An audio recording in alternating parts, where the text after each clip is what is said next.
Nggak ada rokoknya anjing. Ya oke lah ya, ini kita langsung mulai aja untuk pembahasan kali ini. Kenapa gue sambil pura-pura ngerokok? Karena memang saya bukan perokok. Tapi gue pengen kasih peringatan nih, warning buat kalian. Kalau mau nonton series yang bakal kita review kali ini peringatan aja nih. Karena gue yakin Anda akan punya semacam kemauan atau teracuni dari series ini untuk merokok ya, bagi Anda yang tidak merokok. Karena gue aja agak, wah anjing enak banget nih kayaknya. Tapi tenang aja, saya anti pak ya.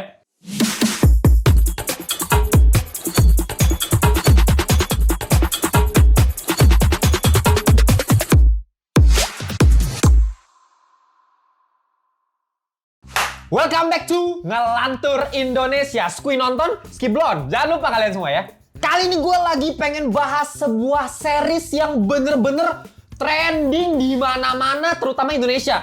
Tapi bukan Indonesia doang, bahkan sampai ke luar negeri, bos. Sampai ke, wah gila, ke mancanegara. Dan ini bener-bener di, apa ya, balik lagi nih kalau kita ngomongin Indonesia ke luar negeri langsung bangga lah ya. Netizen-netizen Indo tuh paling seneng tuh. Kalau misalnya ada film-film luar, apalagi sebutin nama, Indonesia langsung, wah ada Indonesia ya coy. Ya, pasti begitu kan. Nah, masyarakat kita, tapi nggak apa-apa. Itu adalah bagian dari sebuah kebanggaan terhadap nasionalisme gitu ya. Ini adalah series yang bener-bener trending nomor 1 di Netflix. Dan kenapa gue mau review ini? Karena awalnya gue belum nonton jujur. Tapi pas gue live yang minggu kemarin, karena kalau buat kalian yang belum tahu nih, Ngelantur itu ada live seminggu sekali, itu biasanya di hari Jumat atau Sabtu lah ya. Cuman biasanya Jumat malam itu biasa kita live. Dan di situ banyak banget yang Ngelantur Korps yang bang review Gadis Kretek bang, Gadis Kretek. Oke, gue lihat dulu nih. Anjing, kayaknya keren juga nih. Gue lihat di Netflix emang bener di nomor 1. Dan udah berapa lama nih ya, kalau nggak salah nih gue cek masih nomor 1 terus. Kayak One Piece pada masanya ya. One Piece selalu nomor 1 tuh berapa lama banget ya. Ini adalah sebenarnya series adaptasi dari novel. Kalau kalian yang belum tahu, novel yang berjudul sama, Gadis Kretek, karya Ratih Kumala. Nah, ini rilisnya 2012 tadi lo cek ya. 2012, dan kali ini dibuat diadaptasi jadi sebuah series disutradarai oleh sepasang suami istri nih. Jadi sutradara ada 2 ya. Yang pertama itu ada yang namanya Kamila Andini, dan suaminya itu Iva Isfansyah. Nah, mereka berdua ini menggarap sebuah series judulnya Gadis Kretek. Kalau kalian cek di Netflix itu judulnya Cigarette Girl, karena harus global lah ya. Gue pengen kasih tahu dulu konteksnya. Kenapa ini gue pengen review segila ini, gue se-hype ini, karena memang ini, wah anjir Mel, gila Mel, ini bagus banget coy. Sumpah ini, gue yakin ya, ini pasti kalian semua nih yang haters-haters Ngelantur langsung keluar-keluar tuh kan. Biasa kalau gue gini, lu mentong-mentong series Netflix nomor 1 langsung dipuji-puji bang. Lu kalau inget Ngelantur dari zaman dulu, kalau lu yang udah ikutin Ngelantur dari zaman dulu ya, lu cek track record gue. Pas filmnya Mencuri Raden Saleh keluar di bioskop atau mana tuh ya, pokoknya keluar dan itu trending banget, trending gila-gilaan juga tuh, sama orang bilang, keren banget nih, bagus banget. Gua itu salah satu orang yang banyak kritik ini film. Meskipun ini film gue suka banget. One of my favorite, jujur. Di antara film Indonesia lain, salah satu yang gue paling suka. Tapi kalau mau secara filmnya bagus atau enggak, masih banyak yang perlu dikritisi dari film tersebut gitu. Tapi kalau ini, jujur ini subjektif ya. Meskipun memang ini gue suka banget juga karena Dian Sastronya juga ada. Nanti kita bahas.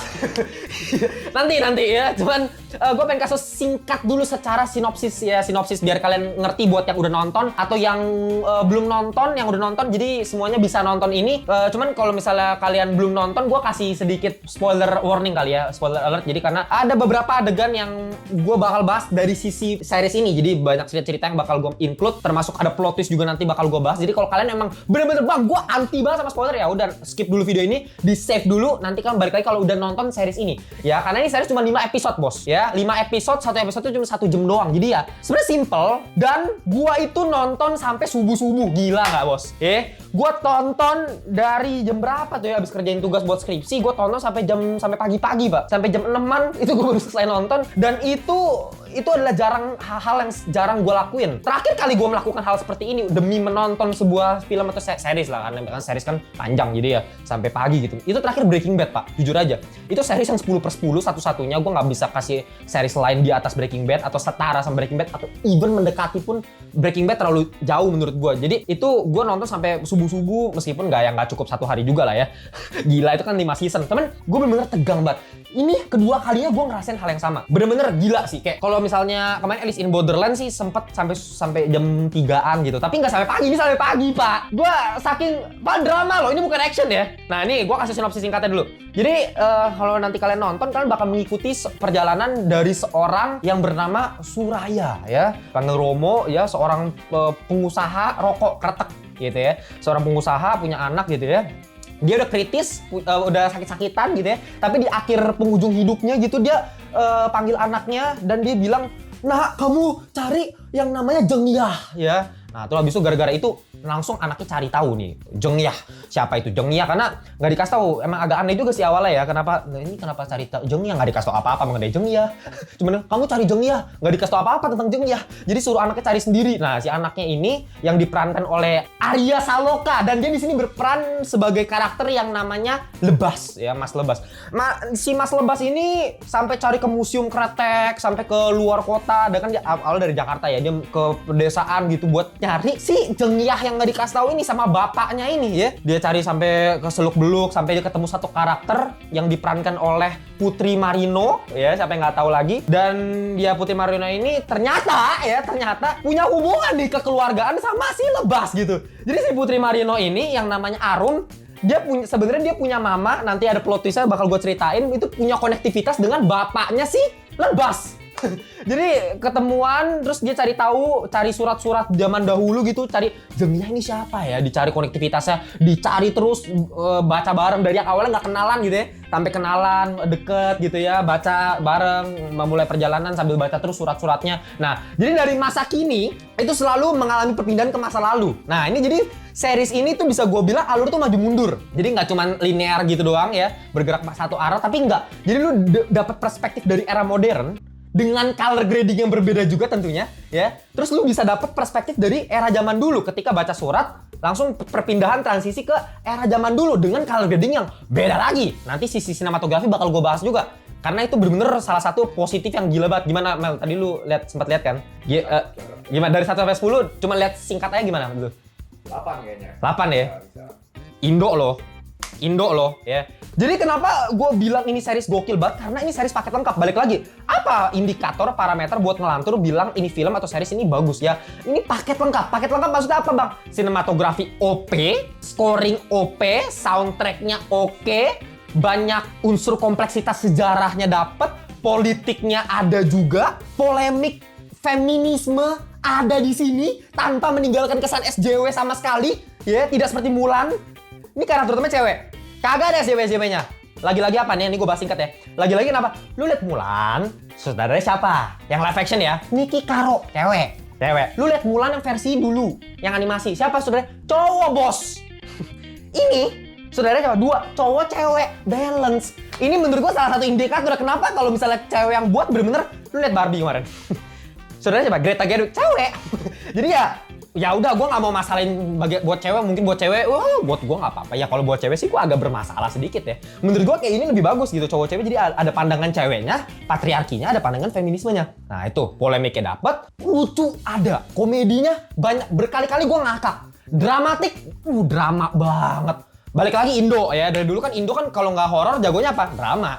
Ya sinetron gitu kan. Nah, tapi ini uniknya, drama yang dipakai di sini tuh nanti gue bakal ceritain sampai menuju ke klimaks ini series ya. Ini dipakai itu kayak ala-ala sinetron sebenarnya. Jadi premis cerita simple tapi dibalut bisa seprofesional, sematang ini. Padahal buat serial Indonesia. Dan acting aktris aktornya gila, nggak usah ditanya lagi. Cuman ya itu sebenarnya ini bisa dibilang positif, tapi ada negatif juga. Positifnya emang dewa-dewa aktor dan aktris yang ada di sini. Tapi negatifnya apa? Ya balik lagi kalau ngomongin serial Indonesia atau film Indonesia, aktor sama aktrisnya itu doang pak. Sumpah. Dia lagi, Dian Sastro lagi, Aryo Bayu lagi, Dian Sastro di AADC ya, kita udah lihat dia sebagai Kartini udah terbukti kan actingnya. Nah ini kita sedikit bahas acting, kenapa gue bilang ini series bagus banget dari segi actingnya. Ya dia di sini sebagai seorang ya gadis kretek ya sebenarnya si Dian Sastro ini nih. Ya, nih tuh cakep banget kan, emang cakep. Apalagi ada adegan, maksudnya dia bikin rokok, maksud gue itu adegan itunya keren banget. Gue suka. Lu tau kan lu pernah baca nggak sih artikelnya Dian Sastro di sini? Dia di sini persiapannya itu 6 bulan. Dia jadi orang yang super duper ansos, jarang banget ngobrol sama orang lain, nggak mau kontak sama orang lain. gak mau jarang-jarang pakai HP. Gila nggak lo? 6 bulan. Ini ya emang seprofesional ini Mbak Dian Sastro emang, makanya lu lihat di sini dari yang lu lihat di AADC kayak gimana gitu ya, di sini jadi seseorang yang super duper ansos mampus gitu, introvert mampus, lu kayak dia cemberut gini, gini doang gitu. Tapi pasti banyak yang bilang, ya itu mah semua juga bisa bang cemberut gitu kan, ya lu nggak perlu acting. Tapi ya lu perhatiin nanti di series ini kayak ada adegan misal dia marah tuh kagak pakai apa ya, meledak gitu, kagak marah kayak cerewet, enggak, dia marah itu marah introvert. Jadi marah gini kalau dia misalnya ada satu scene ya, kalau kalian inget nih, scene ketika dia merasa dihianatin sama si Aryo Bayu nih, sama si Suraya ya. Nah, tapi padahal sebenarnya si Suraya ini cuma sebenarnya pengen kasih kuncinya. Nah, kalian ingat kan scene itu kan? Di situ dia ngerasa marah, merasa dihianatin, terus lu lihat perubahan mukanya si Dian Sastro, mimiknya.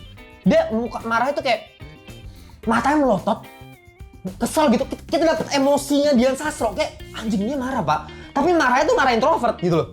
Tanpa lu marah meledak-ledak, tanpa dia ngomong-ngomong gitu, tanpa ada dialog, dia cuma lihat dari mata ya udah galak gitu, udah serem gitu. Ditambah scoringnya itu keren banget. Nah itu Dian Sastro, Aryo Bayu, lu lihatnya dia sebagai di Soekarno, dia sebagai Soekarno, dia pidatonya lu gila keren banget. Si Aryo Bayu, Sultan Agung, jadi Sultan Agung, punya karisma. Ya ADC makanya chemistry-nya sama Dian Sastro keren banget. Ya terus Putri Marino emang udah di Big Four itu. Dia maksudnya kayak gitu-gitu lagi aktornya ini lagi ya, itu kelemahan Indonesia. Gue nggak ngerti apa nggak punya aktor-aktris yang berbakat lain kah gitu ya. Gue yakin banyak sih, cuman memang mungkin belum dipercaya aja ya.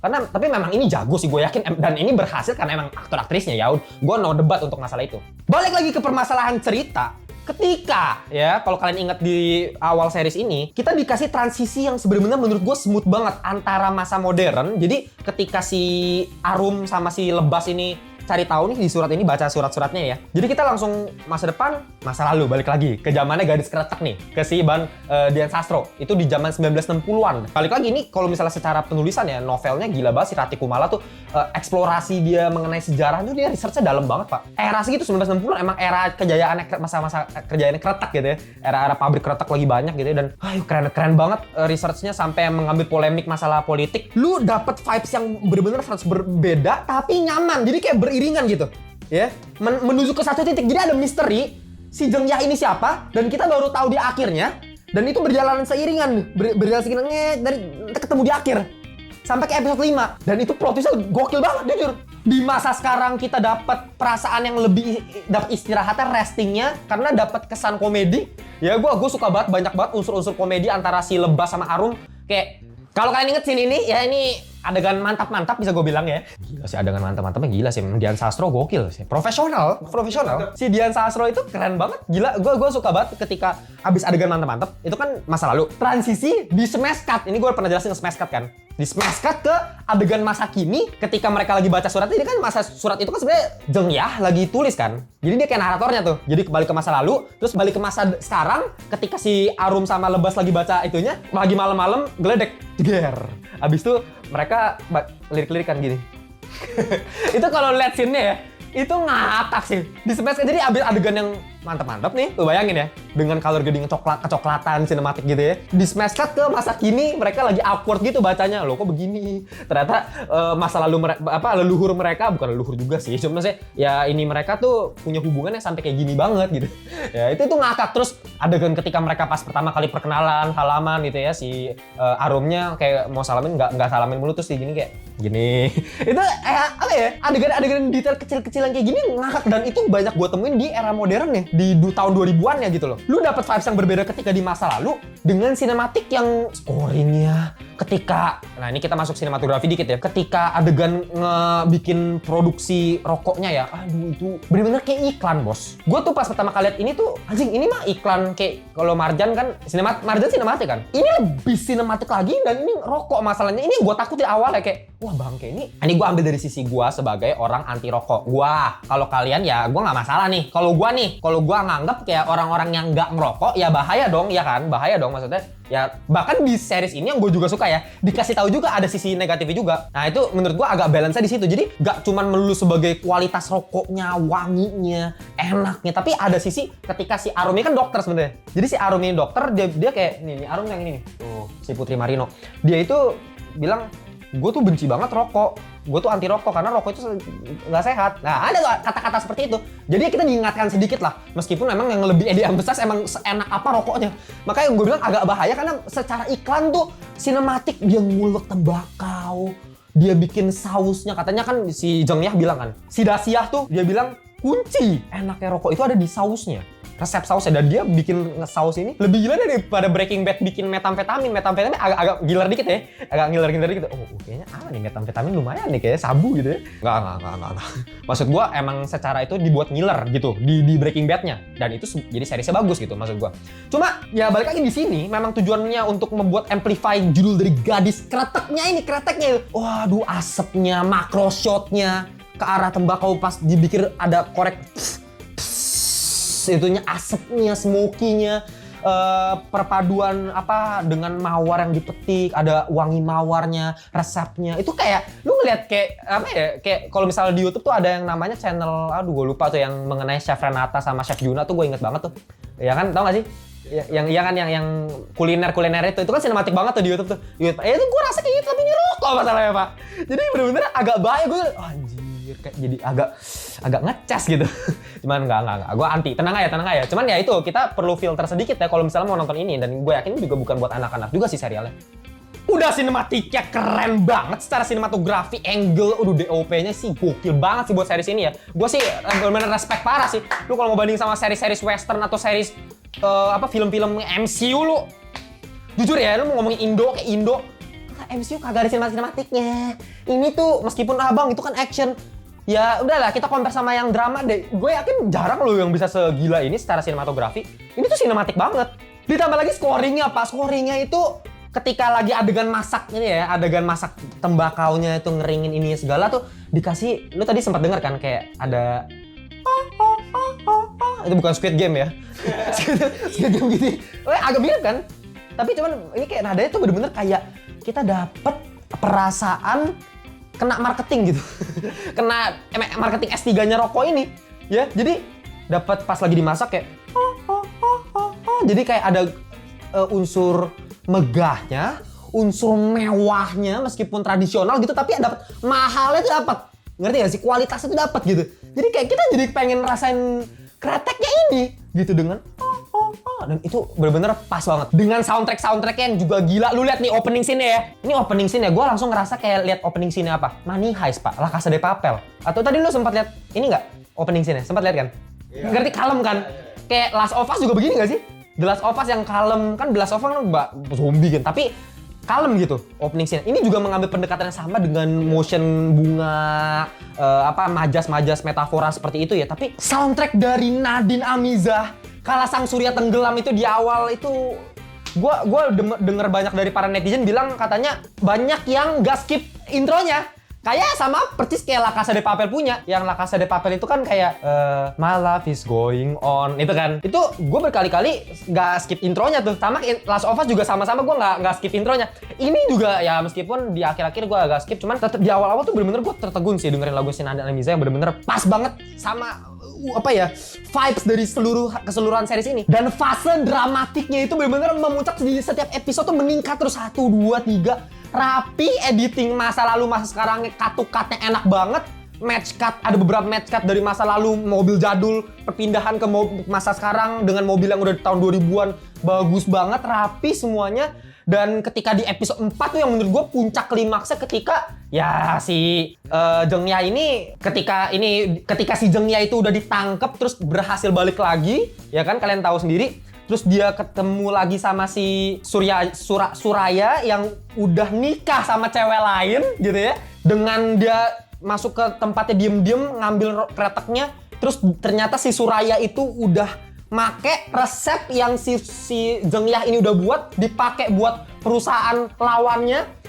Itu kan kayak dramatiknya, ayolah, gue deg-degan loh pas ngeliat diem-diem tuh si Jeng Yah diem-diem nyobain, terus mukanya si Dian Sastro kayak gini, kayak abis ini melotot kayak mau nangis, kayak gue bisa ngerasain semua perasaan emosional yang ada di hatinya si Jeng Yah, si Dian Sastro. Kayak merasa dikhianatin, cowoknya nikah sama cewek lain, resepnya dipakai sama cowoknya, dan padahal sebenarnya itu bukan niat asli cowoknya. Lu tahu sendiri lah. Jadi ada kompleksitas yang luar biasa dalam, dan drama memang itu salah satu keunggulan dari series dan drama Indonesia.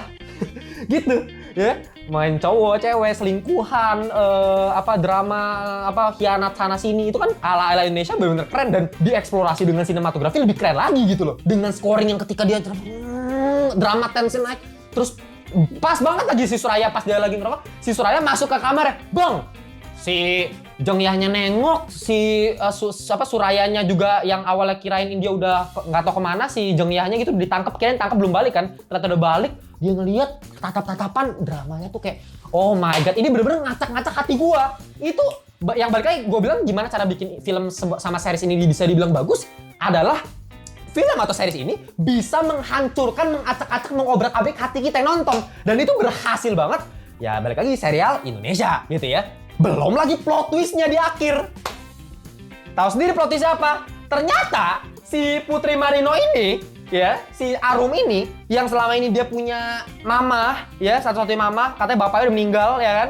Nah, mamanya itu adalah saudarinya si Dacia itu, ya kan? Yang Dacia yang meninggal gitu. Dapat plot twist, ternyata mamanya dia bukan si mama yang selama ini ngurus dia. Mamanya ya si Jeng ya. Ya itu kan bener-bener apa ya, istilahnya kayak plot twist ala-ala plot twist Indonesia udah biasa kan. Mamaku ternyata tanteku gitu. Kan gitu kan. Ya kan? Ayah ternyata adalah kakakku. Dark jokes. Cuman ya itu kan ala-ala Indonesia sinetron begitu. Cuman itu premis yang diangkat tapi dibikin sematang ini, seprofesional ini gitu. Dan gue bisa gak ngerasa ini murahan. Biasa kan kalau misalnya yang kayak gitu-gitu, apa sih gitu kan, sinetron gitu kan. Gue gak ngerasa sinetron dapet karena setiap perpindahan transisi sinematografinya, actingnya itu semua mengamplify ceritanya ketika membuat seplot twist segila ini. Yang paling gila ya, tensinya ya. Pas dia lagi ngelihat fotonya, nah ini gue pas dia ngelihat fotonya aja, dia cuma jadi gini. Ini tuh kalau sinetron biasanya plot twist itu di-reveal lewat apa kata-kata, bener nggak Mel? Biasa, ya kan? Jadi kayak, nah sebenarnya mama kamu itu adalah tante kamu. Biasa gitu kan, jeng. Biasa shot yang gitu kan. Itu kan murahan. Ini nggak perlu skriptif gitu. Mamanya itu nggak ngomong sama sekali loh mengenai reveal ini plot twist. Mamanya cuma nangis gitu, diam gitu. Sinematografi, si Arum cuma ngeliat lewat foto si Jeng Yah pegang bayi. Dari situ gue tau bangsat, kena plot twist gue. Baru tahu gue di situ. Tanpa dikasih tahu, tanpa skriptif, tanpa naratif, itu gila keren banget. Terus dari situ lihat, oh ini kok pintu ini kayak ada di rumah gua, tapi kok ini beda ya. Terus dihancurin, ternyata gudang. Kayak apa? Kayak AOT anjing. AOT yang gudang kan plot twist kan gitu. Itu sama perasaannya gua langsung bangsat. Kayak gua pas ngeliat AOT yang si Aaron masuk gudang bapaknya, gua langsung perasaan kayak jadi gua dapet perasaan yang sama gitu dengan reveal plot twistnya. Dia masuk ternyata gudangnya itu ditutup sama emaknya. Itu adalah ya tempat si Jengnya itu ngeracik saus kreteknya. Itu keren banget, gue suka banget. Ditambah lagi kompleksitas karakter si ini ya, si Aryo Bayu yang aktingnya gila banget. Dia di sini sebagai Suraya yang dia nyari-nyari Jengnya dari awal udah tua tuh. Nah dia di sini pokoknya dia berkhianat. Dia yang gue bilang tadi dia berkhianat kan. Dia berkhianat, padahal dia sebenarnya nggak berkhianat. Jadi dia sebenarnya sayang banget sama ini. Nanti kalian kalau yang udah nonton harusnya tahu lah. Jadi berkali-kali dia udah punya anak sampai dia mengkhianatin sana sini. Dia punya kompleksitas dia sama perusahaan sebelah. Dia ngejilat istilahnya sampai dia nikahin anaknya perusahaan sebelah. Ya makanya sampai si Jeng Yah marah sama dia, merasa dihianat. Padahal itu dia lakuin semua demi si Jeng Yah. Itu kan kayak dia punya kompleksitas sendiri dan karakternya abu-abu. Dibilang bener juga enggak, dibilang salah juga enggak. Ya salah sih. Ya bisa bilang sampai akhir juga lu bakal ngerasa kalau misalnya si Suraya ini emang dia salah total. Buset, ini kayak lu ngerasa dia salah kedua pihak nih. Udah dia punya istri, dia udah punya anak. Anaknya ternyata cuman buat perencana dia buat nemu sama si Jeng Yah lagi, ketemu sama Jeng Yah lagi. Sedangkan Jeng Yah dia tinggalin. Dia nggak ketemu lagi, itu dia salah total. Dan itu kompleksitas yang luar biasa. Enak banget buat kita ikutin. Dalam 5 episode doang lu men. Cuma 5 episode. Cuma balik lagi nih. Ya ini balik lagi nih, kita ngomongin sekarang kelemahannya ya. Kalau secara kelemahan tetap ada lah Pak. Ya tetap kita harus temuin lah, pastilah ya, kita kritik juga nih. Ya salah satu kelemahan yang gua temuin itu adalah lu bakal lihat kayak di episode 2 contohnya ya. Fase ketika pendalaman karakter antara si Jeongyah sama si Suraya ya kan. Harus dikasih pendalaman karakter dulu gimana caranya. Si Suraya itu kan orang tadi lu sempet lu udah belum lihat tadi ya yang pas dia itu dari dia tuh jadi orang luar yang masuk ke desa itu dikejar-kejar sama orang tapi diselamatin sama keluarga si Jeongyah sama bapaknya gitu. Si Idrus gitu kan diselamatin jadi mandor buat pabrik kreteknya tapi lama-lama dia jadi cinta sama si Jeongyah. Akhirnya mereka ternyata suka satu sama lain ternyata gitu ya dengan dia sosok yang introvert nggak terlalu kelihatan tapi si ininya bener-bener ngejer banget gitu ya. Itu ya dapat sih kesan kayak dramanya kayak sinetronnya yang kayak gue paling ngakak tuh ada satu adegan nih ya ketika si Jeongyah itu kalau nggak salah keseleo engkel gitu kakinya kaki engkel gitu terus ditolongin gitu. Itu kan kayak sinetron banget ya. Jadi cuma lagi jalan berdua tapi jatuh gini terus kayak set abis itu tata deng gitu kan. Itu kan gue kayak agak cringe sedikit sih jujur ya. Karena itu kayak terlalu sinetron Indo banget gitu kayak kenapa sih harus lewat engkel gitu di lagi jalan gitu. Kenapa nggak lewat yang lain gitu kan? Kayak kenapa harus gitu ya? Oke lah ya buat pendalaman karakter ya meskipun agak-agak cringe sedikit gitu. Cuma terlalu singkat jujur. Karena gue ngerasa kayak di episode 2 tiba-tiba kayak dia udah ngungkapin perasaan aja ke si Jeongyah. Padahal si Jeongyah itu kan orangnya jutek banget gitu ya. Fase ada beberapa yang terlalu cepat. Terus pendalaman karakter yang paling parah menurut gue Seno sih jujur. Ini ya, salah satu karakter yang diperankan oleh Ibnu Jamil. Nah ini lu lihat karakter-karakter lain keren-keren ya. Ibnu Jamil mohon maaf ya ini salah satu presenter bola favorit gua ya. Bang Ibnu Jamil gue suka banget, gue ikutin dia pas di di Oke Jack dulu ya, seriesnya di Net TV tuh Oke Jack. Dia tuh bisa bilang lebih ke komedi sih. Jadi ketika dia di sini sebagai orang TNI, orang militer, jadi gue ngerasa nggak kurang cocok gitu. Apalagi pendalaman karakter kayak dia orang yang tiba-tiba muncul pada saat diperlukan kan kayak agak aneh gue ngerasa. Jadi kayak dia di sini cuma jadi pihak ketiga nih, penengah aja nih di antara mereka berdua. Oh dia dijodohin sama si Jeongyah, dia kesel sama si itu. Jadi kayak penengah yang munculnya dari mana tiba-tiba ada gitu dan dia tiba-tiba kayak selalu sayang sama dia ketika dia mengkhianati si Jeongyah butuh seseorang selalu ada. Hah? Gitu kayak ini siapa? orang militer yang kayak selalu ada gitu kayak gue ngerasa oke lah, apalagi Ibnu Jamil yang aktingnya ya mohon maaf bukannya jelek ya. Tapi karena Dian Sastro itu dewa, Aryo Bayu dewa, Putri Marino dewa, ya terutama 3 itu ya. Ya kebanting, ya mohon maaf, kebanting gitu. Apalagi lu ada adegan dia berantem sama Ibnu Jamil, gua kayak gua inget ada satu adegan dicekek gitu ya. Cekeknya itu dubbing, Pak. Itu kerasa banget dubbing kan. Kalau cekek ngomongnya gitu kan kayak dia ngomongnya bagus suaranya. Jadi pas dicekek dia kayak itu kerasa ya. Lu nanti ada adegan deh. Lagi dicekek terus ngomongnya kayak